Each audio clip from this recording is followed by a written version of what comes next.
Vamos para más un estudio sobre el Evangelio de Juan y hoy será el capítulo 19 que nos encuentra ya con Jesús preso, entregado a la mano de Pilatos. Pilatos mira a Jesús y dice, no encuentro ningún pecado, ningún error, nada digno de muerte en este hombre.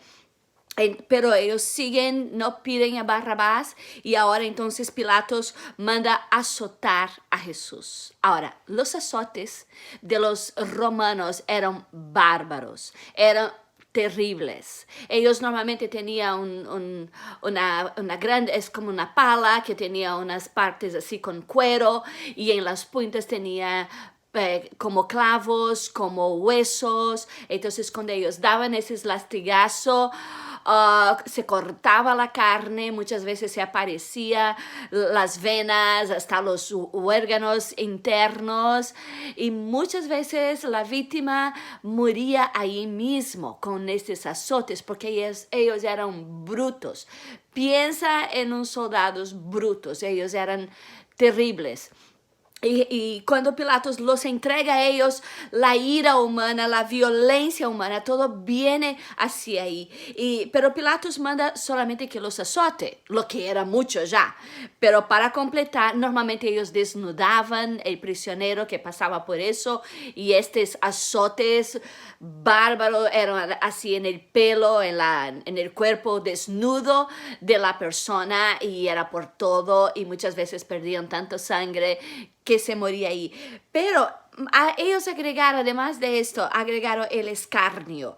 Cuando pusieron entonces una corona de espino que tejieron ahí con espino, pusieron en la cabeza de Jesús y un manto de escarlate como que para decir, bueno, él es el rey, entonces vamos a vestir de rey. Pero esas espinas, esta corona de espina, entonces los espinos entraban dentro de la carne y traían todavía más dolor.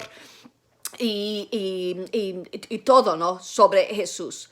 Entonces llegaron y Pilatos lo trae y dice, no, es ahí, el rey de los judíos, ¿no? Entonces, y yo no encuentro delito alguno en este hombre. Y Pilatos repitió varias veces, yo no encuentro ningún problema en ellos, ¿no? Entonces trae Jesús vestido con este manto escarlata y esa corona de espino completamente sangriento y casi ya, ¿no? Bien mal. Y entonces él entrega y pone, ese ahí el hombre, ahí está ahí tú, rey de los judíos. Dijo un poquito como escarnio.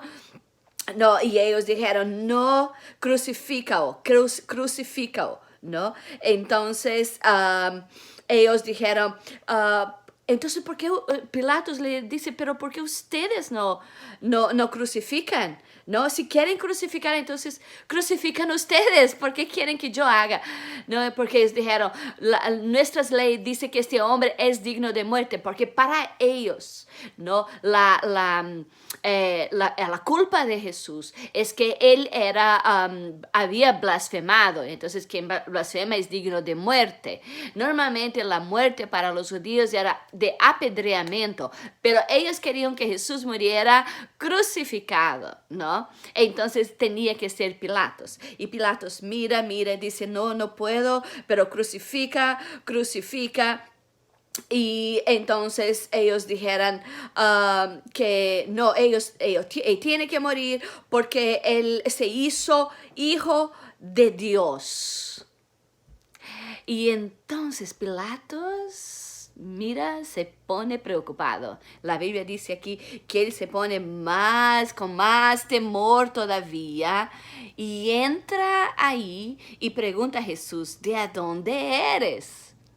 Viste que yo pienso que ahí ellos tenían, viste, los griegos tenían los semidioses, los hijos de los dioses, y había un montón de cosas místicas ahí, y entonces llega muy asombrado, y Jesús no responde nada.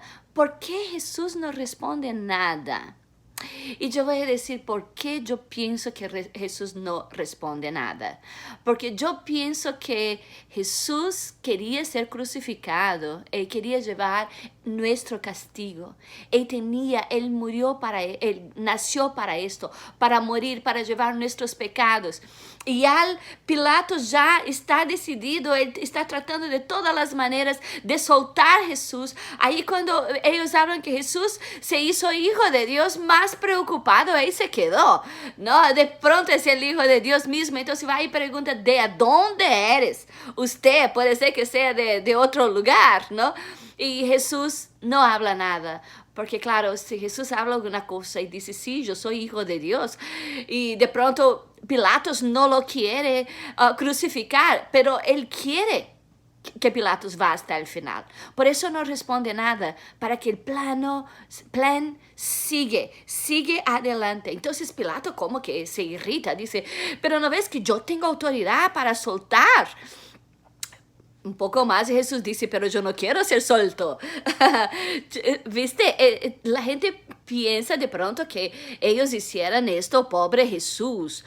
No, pobre, ¿no? Claro, él en cierto sentido él sufrió mucho, pero él fue hasta el final y él fue por cuenta propia. Entonces él dice, mira, ninguna autoridad tendría sobre mí si del alto de arriba no te fuera dado. Jesús mismo en esta posición, sabiendo que iba a ser muerto ahora, que ya había sido, viste, súper, ya que tenían azotado, que tenía escaneado, que tenía hecho un montón de cosas, es un sufrimiento terrible, pero mismo así él sabe que esa autoridad que Pilatos tiene vino de Dios. Por eso, hermanos, no tenemos que temer la autoridad, porque toda la autoridad que hay aquí, aunque sea mala, solamente está ahí porque Dios ha permitido, y Dios es la autoridad máxima sobre ellos. Dios es la autoridad máxima sobre toda la autoridad aquí en la tierra. No tenemos que temer la autoridad, no tenemos que nos preocupar con qué va a pasar. Y Jesús sabía que Pilatos estaba ahí justamente para cumplir su papel, ¿no? Y entonces dice, mira, los que me entregaran a ti tienen más pecado que tú. El pecado de ellos son más profundo. ¿Por qué? Porque el pecado de Pilatos es porque él está tratando, él sabe que Jesús es inocente, pero él está complaciendo a la multitud, está complaciendo a los judíos porque la política, entonces por cuestión política, él entrega a Jesús, ¿no? Pero los judíos tienen más pecado porque ellos conocían las leyes, ellos conocían las profecías, ellos conocían la palabra de Dios, ellos conocían la promesa del Mesías y ellos estaban rechazando su Mesías, el Mesías que ellos esperaban desde tantos años, esperando el Mesías. Ahora ellos están delante del Mesías y ellos rechazan este Mesías. ¿No? Y la Biblia dice que este es el mayor pecado que hay. Por eso dice, ¿no?, que del juicio, porque ellos no creen en Jesús, no aceptan a Jesús. Entonces ese es el pecado, el más grande pecado que ellos pudieran tener. Y entonces entonces Pilatos dice, no, pero voy a matar el rey de ustedes. Y ellos dijeron, no tenemos otro rey a no ser César. Esto es bien irónico, porque ellos están defendiendo que tienen solamente un rey que es César, ¿no? Por un lado ellos dicen esto, pero por otro lado ellos están defendiendo el rey César de ellos, que ellos odian, que ellos desprecian. Y en el secreto es esto que ellos querían, que el Mesías venga y derrumba este rey César, ¿no? Este rey romano, estos soldados romanos. Y ellos están entregando Jesús justamente a los romanos que ellos odian, ¿no? Y eso es una ironía, ¿no? Y ellos están diciendo, solamente tenemos un rey que es César, y ellos odian a César, ellos no reconocen el reinado, pero lo que ellos están diciendo es que ellos no están negando la soberanía de Dios sobre Israel, porque el verdadero rey de Israel es Dios. Siempre Dios fue soberano sobre Israel. Y ahora ellos están diciendo, no, Dios no es rey. Nuestro rey es César. Entonces ellos se meten más y más profundo en sus pecados, en sus delitos, en su separación de Dios. ¿No? Entonces, eso aquí está diciendo que ellos querían apresurar eso, ¿no? Apresurar esta condenación de Jesús y llevarlo al Gólgota de una vez. Y esto aquí ya era como al mediodía y entonces Pilatos todavía en una tentativa, ¿no? de soltar, pero entonces dice, bueno, aquí está vuestro rey. ¿No? Y ellos dicen, no tenemos otro rey, pero ellos cogieron a Jesús, entonces Pilatos entonces entrega para que Jesús sea crucificado, ¿no? Ahora, todo esto aquí es muy importante, ¿por qué? Porque el Cordero Pascual, la Pascua era esta tarde. Todo eso, todo el tiempo, tú vas a ver que ellos están corriendo porque ellos quieren celebrar la Pascua. Entonces están tratando de apresurar las cosas, de hacer las cosas rápido porque ellos quieren celebrar la Pascua. No quieren contaminarse, aunque se contaminaron con un pecado grandísimo. Y al mismo tiempo no quieren contaminarse, entrar junto con los gentiles, que es una tontería acerca del pecado que ellos están cometiendo, no condenando a un inocente. Entonces ellos quieren preparar la Pascua, pero a esto Jesús, Él era el Cordero Pascual. Él era el Cordero de Dios que saca el pecado del mundo. Él era el Cordero que vino para morir en esta Pascua. Y esta fecha fue justamente la fecha que Jesús escogió. Jesús comanda los hechos todo el tiempo. Todo el tiempo. Él estuvo entregándose a sí mismo. Él no habló nada para Pilatos para que siguiera la cosa. Él estuvo todo el tiempo, ¿no? Coordinando las cosas. Y cuando llega ahí al mediodía que ellos están ahí llevando para hacer, ¿no? la crucificación, y entonces era, ¿quién estaba haciendo todo eso? ¿Quién estaba gritando crucifica? Eran los sacerdotes y la guardia del templo. Ellos estaban gritando, pero tenía ahí junto toda una multitud que estaba totalmente despistada, que no sabía para dónde iba y simplemente corría la corriente de los judíos porque eran sus sacerdotes, sumos sacerdotes. Entonces ellos cogían la corriente de esas autoridades de ellos y estaban ahí, crucifica también, ¿no? Andando atrás de esto todo, lo que la gente está haciendo. Entonces Jesús va al Gólgota y Juan, él no entra en detalles, muchos detalles, como por ejemplo en Mateo, en Lucas, en Marcos. Ellos tienen más detalles de esto, de la crucificación, de los tormentos que Jesús pasó. Pero porque ya había esos otros evangelios escritos. Entonces Juan se atuvo a otros detalles que huyeran de esto. Entonces él habla, por ejemplo, que ahí Pilatos escribió el título, porque en toda la cruz, los condenados, arriba de la cruz, tenía la sentencia que este hombre hizo, que mereció la cruz, ser crucificado. Entonces para Jesús, él escribió, Jesús Nazareno, el rey de los judíos, ¿no? Y escrito en hebreo, en griego y en latín, ¿no? Que era la lengua de los romanos. Entonces, en esos tres idiomas estaba escrito ahí, Jesús Nazareno, el rey de los judíos. Lo que ellos se pusieron súper mal, dijeron, no es que él es el rey de los judíos, pero es que él dice que él es el rey de los judíos. Y Pilatos dice, bueno, lo que escribí, y esa era la sentencia de verdad, ¿no? Y ahí fue Jesús para la cruz, ¿no? Y ellos lo llevaron y él caminó todo eso. Y llegó ahí en la cruz, entonces lo penduraron, él ya estaba completamente ensanguentado, él casi no pudo cargar la cruz, eso cuenta los otros evangelios, por los herimientos que tenía, las heridas terribles que tenía. Entonces le ayudaron a cargar la cruz, pero él llega ahí, lo pone en la cruz, sacan su ropa, ¿no? Entonces la capa lo parten, dividen, pero la túnica era una túnica muy especial. Aquí dice que sin costura. Esto quiere decir que eso sería un terno bien caro hoy día, ¿no? De aquellos italianos así, bien caros, ¿no? Entonces era una ropa bien, ellos hicieron sortes y todo eso estaba escrito, todo eso había sido profetizado.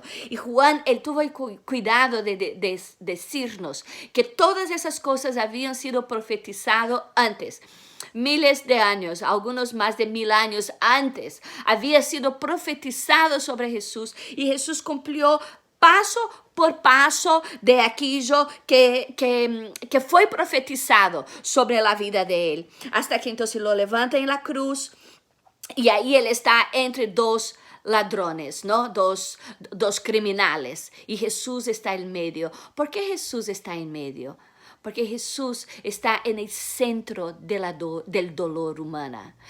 Jesús está en el centro de nuestra historia. Jesús está en el centro de lo que pasa con nosotros. Jesús de nuestras miserias, de nuestras luchas. Él está en el centro de todo. Jesús experimentó de todo lo que es ser un ser humano.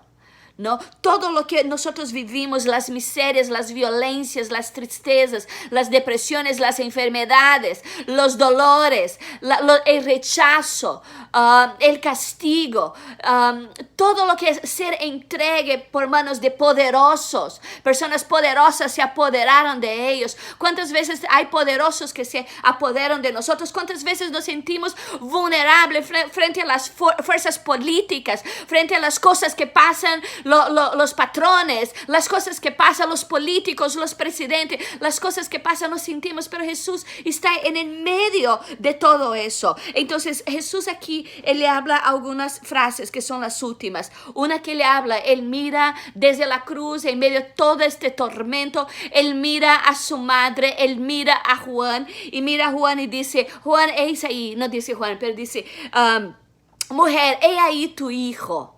No, y para su hijo, no para el discípulo, en el caso Juan, he ahí tu madre.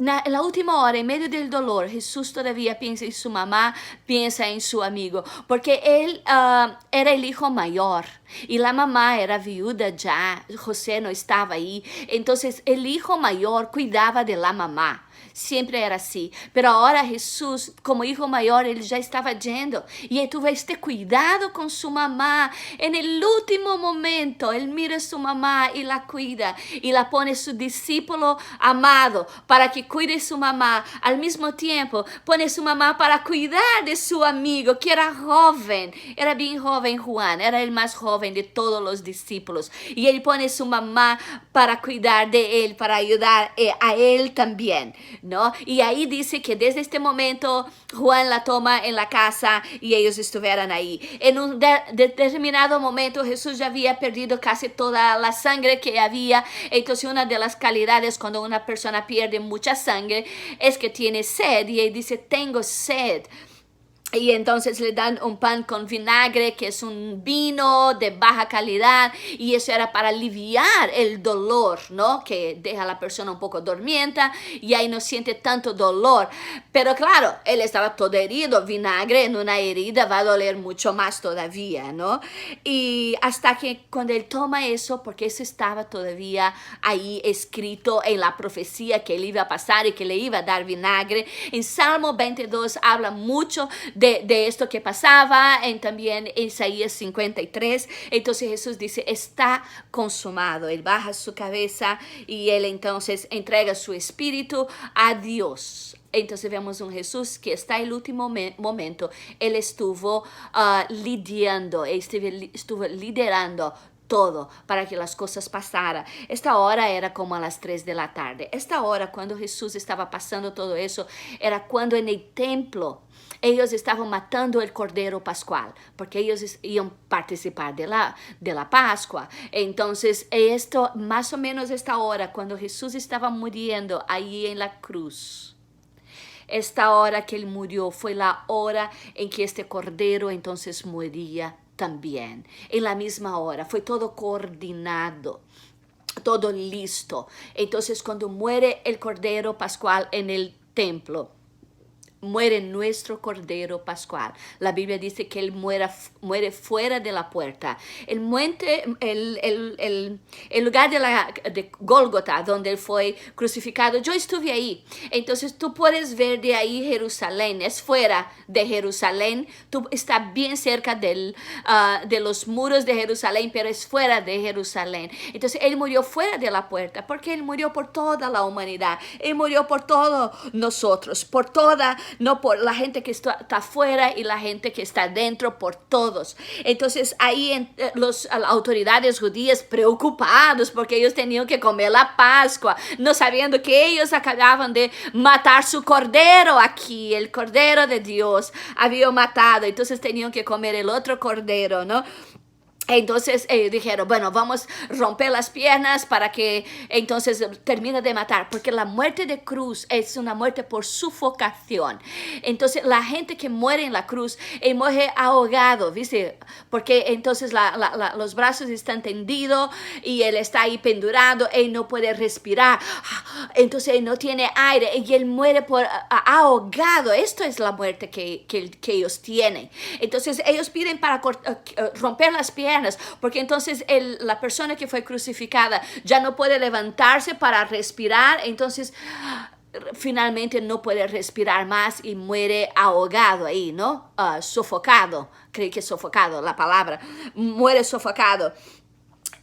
Pero romperon de los dos, pero cuando llegaron a Jesús, vieron que él ya había muerto, ya estaba, y sí, impresionaron, pero claro, ya había perdido casi toda su sangre con tantas cosas, y también el dolor que vivió, el dolor de nuestros pecados, la batalla espiritual que vivió, el tiempo que estaba pasando ahí, todo eso hizo con que Jesús muriera muy rápido, ¿no? Normalmente muchas veces llevaban días y días para morirse, dependiendo de la estructura física de la persona.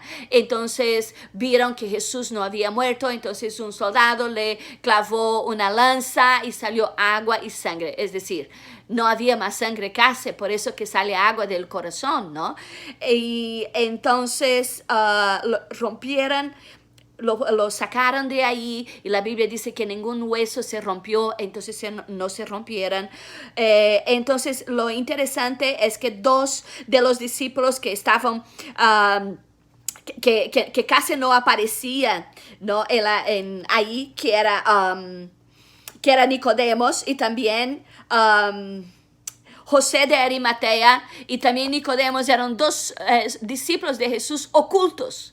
Entonces cuando Jesús muere, ellos vienen a la luz, sale del closet, ¿no? Ellos entonces vienen a la luz como discípulos de Jesús y van ahí y cogen el cuerpo de Jesús y ponen en un jardín o en un huerto o un jardín, ¿no? En una sepultura nueva. ¿Por qué en un jardín? Viste que cuando Adán y Eva pecaron, ellos estaban en el jardín, en el huerto que Dios plantó. Allí ellos entraron la maldición en el ser humano. Allí ellos pecaron y ellos fueron expulsados. Ahora Jesús, él vuelve al huerto. Y ahí el muerto, ellos enterran dentro de la tierra, y él es como una semilla dentro de la tierra en este huerto. Y ahí tenía que ser en un huerto, en un jardín, justamente porque fue en el jardín en que el hombre pecó y perdió esta comunión con Dios. Entonces, si usted ha escuchado, es tremenda esta historia, ¿no? Si usted ha escuchado hasta el final, escriba ahí, consumado es. Es tremenda esta historia. Es lindo todo lo que Dios ha hecho por nosotros y la manera como Él actúa para salvarnos, como Él viene para salvarnos y como Jesús muere y es plantado en este huerto de donde nosotros fuimos sacados un día. Entonces, que Dios te bendiga ricamente, y si tú has escuchado hasta el final, escriba ahí, consumado es. Que Dios te bendiga ricamente.